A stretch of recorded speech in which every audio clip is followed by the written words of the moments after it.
All right. Do not trust artificial intelligence during an emergency, especially a tsunami. My name is Richard Lennon. We talk about growing the money every morning from 9 to 9:10. And on Fridays, we do Artificial Intelligence Fridays. We call them AI Fridays, of course. And if you're not keeping up with artificial intelligence, you are going to struggle to build your wealth over the next decade. All right, so let's get into it. All right, I want to talk about artificial intelligence and how it affected the tsunami. Of course, we all saw that there was a big earthquake in the Pacific, right off of Russian coast. I think it was the sixth or eighth largest recorded earthquake of all time. And of course, that causes a tsunami. And so all the warning bells go off about the tsunami in Hawaii. Artificial intelligence is not built for helping in this type of situation. And a lot of people, ironically, turn towards artificial intelligence in the situation. So I thought it was worth talking about. So, artificial intelligence is not built to have like up to the date, minute by minute information that would be crucial in such an emergency. So it was giving inaccurate information to people on the ground, saying, okay, these roads are open, and in fact, those roads were closed, or these roads are closed, and in fact, those roads were open. And so, just a reminder that artificial intelligence is not built, it's a large language model, it's a predictable, it's trying to predict the next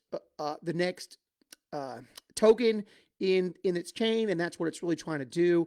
And so, just for emergency situations, it is not going to have accurate data and should not be listened to. Another way that it really I saw influence artificial intelligence really influence that tsunami situation was all the videos that were coming out that were fake, that were artificially AI generated. Probably AI generated by Google's Gemini VEO3, which is the most advanced one on the market until ChatGPT 5 comes out later this next week.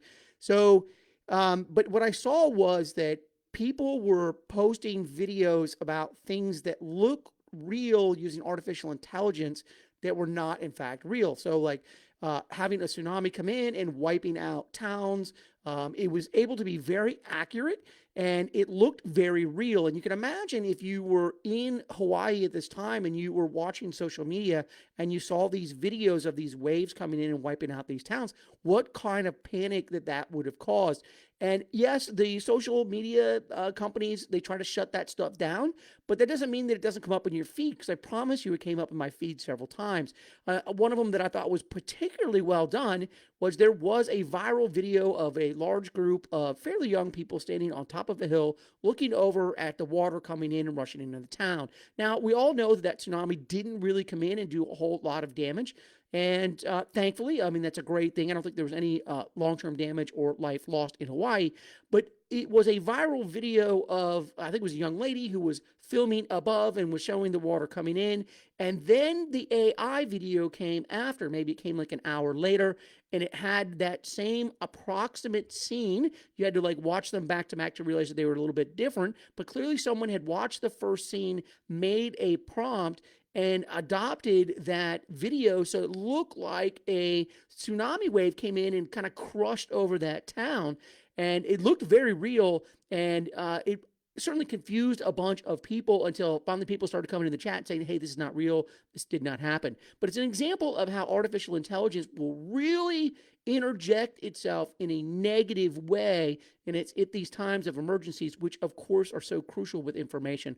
So I'm not really sure how that's going to play out, but we really saw some nefarious stuff happen in those videos, and I encourage you to keep track of it. The next thing I want to mention this week is a cool use of the ChatGPT that I did this week. I went fishing with my son. I've been fishing a fair amount of time, but I would certainly not consider myself an expert at fishing. And we went out to the James, and we were down in Powhatan up near one of the bridges, and we were casting our rods in, and it just occurred to me, I was like, wow, what if I could use ChatGPT to help me fish, because by golly, I'm not getting any bites on it. So what I did was I just took a picture of where I was. So I took a picture of the boat ramp that I was on, and the edge of the water that I was on, the bridge in the background, and I just took a couple of pictures of it and uploaded it to ChatGPT. And I said, hey, my son and I are trying to fish. We're not really catching anything. What kind of fish should we be looking to catch? And where's the best place to catch them? And I was pretty impressed with the response of the ChatGPT. And by the way, I use ChatGPT 4.0, which is much better at deciphering what are on the picture. So I wouldn't use like an O3, but the 4.0 model is the best model to use for something like this. And I'll read briefly. I just pulled it up before I jumped on, but it says, okay, so it gave me a whole bunch of ideas on how to catch fish. And I just want to give you an example of how accurate, how helpful it could be. All right, so fishing potential under the bridge and near the brush pile is likely the most productive area for targeting catfish and bass, especially early in the morning or dusk. Casting from the side of the ramp closer to the structure gives you good access without disturbing the shallow flow. Recommended from spot 1 of photo 1. Walk closer to the right edge of the ramp towards the ducks and the bridge. There were some ducks in the photo.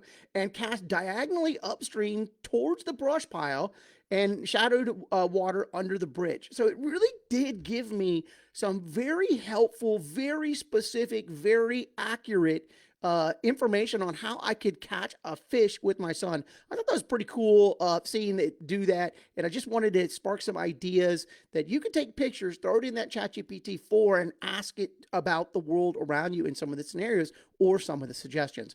The next thing I want to talk about briefly is I want to talk about IBM. I think it's worth noting that IBM laid off 8,000 employees. And I think it's worth noting what skill set they specifically laid off, and that was human resources. They laid off 8,000 HR representatives, representing something like $3.5 billion in savings to the IBM company. And it was the Watson, the chatbot Watson. You might be familiar with IBM's chatbot Watson. I believe it's the first computer that beat somebody, the grandmasters, in a chess match. I believe this happened like 15, 20 years ago. But anyway, IBM Watson is still around. IBM Watson has basically taken all of HR needs for IBM and rolled them into a chatbot. And now it does 94% of all the HR things necessary for IBM. It is also, by the way, IBM is now put it in a box in an enterprise manner and is beginning to sell it to other companies. So we're seeing the impact of jobs loss and how those jobs loss created a better, a more profitable company for IBM, but we let those HR people go. I think you're going to see this trend continue, and this is one of those first indicators of and the tech companies have been laying people off for artificial intelligence for a bit, but this is one of the first times IBM literally came out and said, okay, we're getting rid of this entire branch of our stuff, and we're going to just let the Watson, the chatbot, take over all of our HR stuff. So I thought it was pretty significant and worth mentioning. Last thing I'll mention is the ChatGPT 5. I believe, they've been telling us forever, I believe will come out in the coming week. So I'll probably have played with it by the next Friday, by the time I get on here to talk about it. The reason we're pretty confident that it'll come out before August, before next week, is because there's a big rule in Europe that goes into effect on, I believe it's the end of August 2nd, in which says that if you launch these models, then you have to do a whole bunch of paperwork. This is Europe's attempt to get get their hands around making sure that the artificial intelligence are acting responsibly. Certainly seems like a reasonable thing, but ChatGPT will have to do a whole bunch of more administrative work if they don't release the chatbot by the end of August 2nd. I think for that reason, a lot of us are expecting that ChatGPT to be dropped either today or tomorrow. You always know when ChatGPT is doing an update because you get on there and you try to ask it some questions and it looks all wonky. I used ChatGPT this morning. It worked fine. So maybe they're not launching the ChatGPT 5 today. All right, my name is Rich Lennon. AI Fridays is what we talk about on Fridays. And normally I talk about how to grow our money, specifically how to be a private money lender in the real estate market, how we earn 30%, 50% returns in the way that we structure our notes. If you're interested, check out richlennon.com and download the Smarter Wealth Blueprint. It's free, it doesn't cost anything, and it really does give you a step-by-step how I structure my deals and how I get those a high rate of returns. If you're still interested after that, hit on that growth call, and you can schedule a 30-minute call with me, and I'm happy to talk to you about it. All right, everybody, have a fantastic weekend. And just remember, artificial intelligence is awesome, but don't rely on it in an emergency. It gave some really bad advice during the tsunami. All right, everybody, have a great weekend.